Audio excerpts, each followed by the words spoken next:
Hello trainers of all kinds, my name is MLChoncey, and today I have a short man raid guide that is going to help you take down those raid bosses with less people than ever before, as well as give you confidence to try raid challenges of your own. So let's not waste any more time and get right into it. As you can see here, I'm doing a tier 5 Rayquaza raid duo with my girlfriend Samalabee. We're both using a team of 6 Mammal Swine with the Powder Snow Avalanche moveset. The key to this duo is going to be using Ice-type Pokemon and timing your re-lobbies so that one of you is always in the raid attacking Rayquaza. What I mean by this is if all players in a raid faint out at the same time, the raid boss will start rapidly healing HP, making your job that much more difficult. So in this case, what we do is both get to our 5th Pokemon, she backs out and revives her Pokemon team, and then she swipes back to her preset team and joins back in.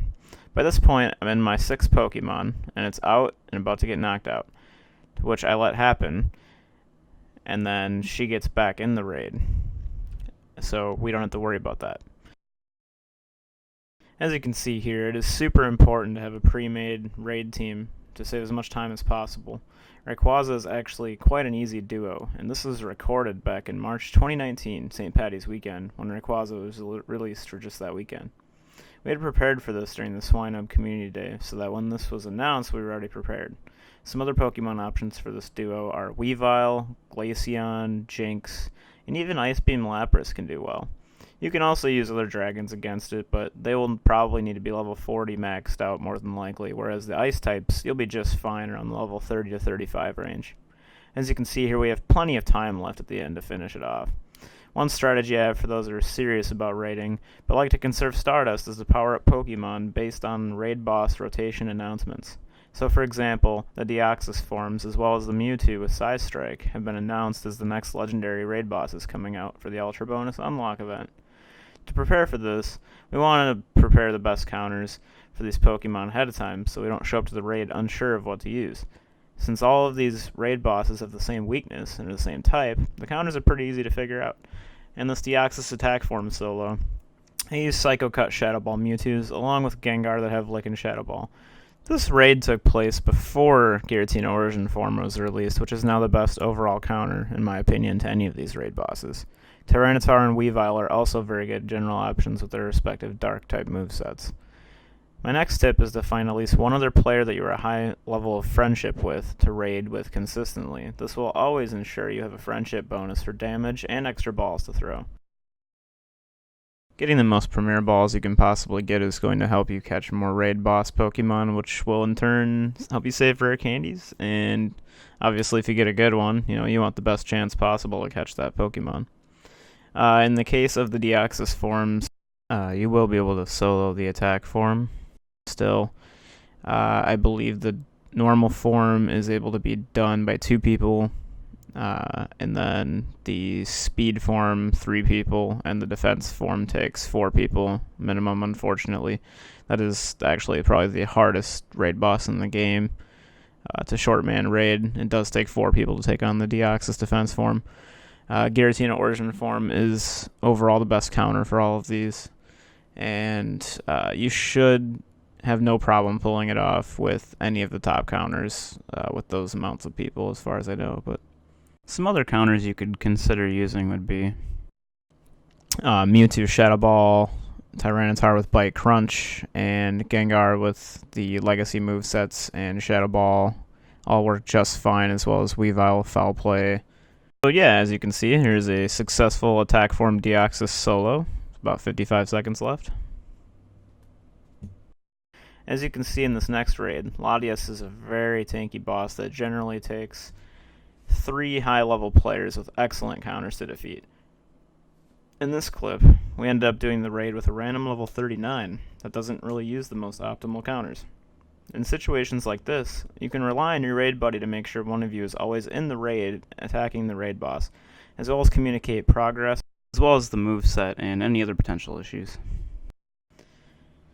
Even though we didn't have the most optimal counters ourselves, the 3rd player is using whatever they had powered up, we were still managed to take it down with some time to spare. This was before the raid boss HP rework, I do believe, but it is still very possible, especially with the current Pokemon we have available to us. So as you can see here, I managed to successfully re-lobby, max revive, and get my team back in a fairly short amount of time. The halfway point is 150 seconds on a legendary raid boss, so that is a good indicator if you are in the yellow health bar range that you are doing just fine and are on par time to take the boss down. If you do get down to those last few seconds of a raid and the health is very close to being defeated and you don't have time to revive your team, just go in with whatever the recommended is. The way the recommended works now is it's going to tell you what the highest DPS slash TDO ratio is for a Pokemon to use against that raid boss based on the raid boss's moveset. So this is not always the indicator of the best thing to use, but it's never going to give you something generally that will do poorly against that raid boss. So you'll tend to see things that last a little longer but don't do as much damage in a short amount of time, which unfortunately is generally the higher priority in this case. When you're doing short man raids, is you want to do as much damage as you possibly can in a short amount of time, so that way you don't run out of time on that raid boss. If all players doing the raid are able to communicate, you can also do something called the empty party trick, which is basically an empty raid party alongside your actual party. In the raid lobby, make sure all players have their empty team selected, and then when the lobby timer hits 0, everyone swipes to their real team. On the count of 3, everyone should hit join at the same time. And what this does is prevent lag from stealing a few seconds off of your raid timer, to ensure you get the best chance at defeating it. This especially comes in handy for more difficult duo raids such as Latios in Giratina Origin form, or if you just need a few extra seconds to finish off a raid that you and your friends can't quite take down. For specific counters and raid guides, I recommend checking out PokeBattler.com, linked in the description. This resource will help you determine how many of a Pokemon you will need to defeat a raid boss, as well as the time it takes, the movesets, and how many players you'll need. Always remember that a Tier 5 raid boss has a 300-second raid timer, so divide the Pokemon's time to win by the number of players. If it comes out to less than 300 seconds, preferably around the 280 mark, minimum for re-lobby times and healing, you should be able to pull it off. For Tier 4 and under raid bosses, you want to use 180 seconds as your timer. Also, a lot of the IV checker apps have raid calculations in them now, and you can actually input your own Pokemon and save them, so I recommend checking those out too. I hope these insights helped you learn more about short man raiding with only the minimum amount of players available, and gives you some confidence to take some on yourself. I have faith with some proper planning and preparation, pretty much anyone can do it, which is super useful in rural areas or when other people just aren't available to help.